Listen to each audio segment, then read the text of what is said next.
बिस्मिल्लाहिर्रहमानिर्रहीम। तो जी तुहानू अज दिखाइए परदेसियों की किस तरीके सहरी इफ्तारियां होंदियां ने। फिलहाल तो सहरी बना रहे हैं, इंशाअल्लाह तुहानू इफ्तारी की भी वीडियो दिखावांगे। यह जी परदेसियों का हाल ने, इस तरीके परदेसी अपनी सहरी तो इफ्तारियां इस तरीके बनाते हैं। माशाअल्लाह जी इमरान साहब पराठे बना रहे हैं। ये तुहानू पेड़े भी दिखा दिए, देखो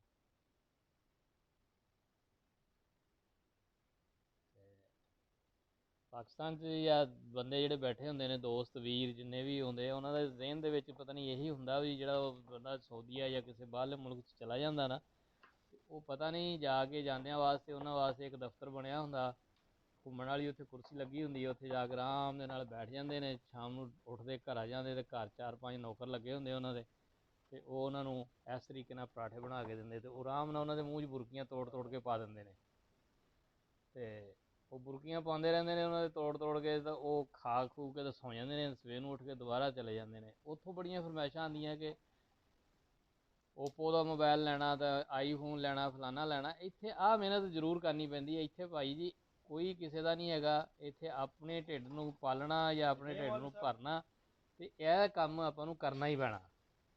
इत्थे इहो जी है, यही जिंदगी है। इत्थे ये थोड़े थोड़े पैसे बचा के बंदा जिहड़ा पाकिस्तान भेजदा, अपनी बचत कर करके अपने ढिड नूं जरा संभाल के, तो फिर वो जाके पाकिस्तान दे विच पैसा जाता, तो वो लेकिन ऐसी कोई गल नहीं हैगी कि इत्थे कोई बंदा दफ्तर वाला नहीं हैगा या अपनी कुर्सियां करसियां ते नहीं बैठा होया।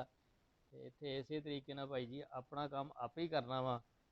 इत्थे रोटी भी आप ही पकानी है, आप ही खानी है, ते लाजमी ते आप बाहर तुहानू सामने कपड़े भी नज़र आते होने, ये भी आप ही खुद ही धोने आ, ते फिर तुहानू भांडे भी मांजने आप ही पैने है। अल्लाह खैर करे, तुहानू दिखाने जी इत्थे भांडे खैर हुण तो धोते पे है। चलो फिर किते तुहानू दिखावांगे भांडे किस तरीके धोए जाते हैं। ये हाल है जी परदेसियों का, परदेसियों की सहरी इफ्तारी हुण तुहानू अज सहरी दिखाई है। इंशाअल्लाह जल्दी तो जल्दी तुहानू इफ्तारी भी दिखावांगे।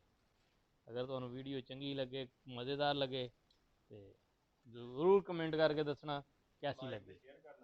लाइक शेयर करना तुहाडी अपनी मर्जी है, दिल करे कर देना, ना दिल करे तुहाडी अपनी मर्जी, लेकिन कमेंट करके जरूर दसना है कि परदेसियों की जिंदगी कैसी है।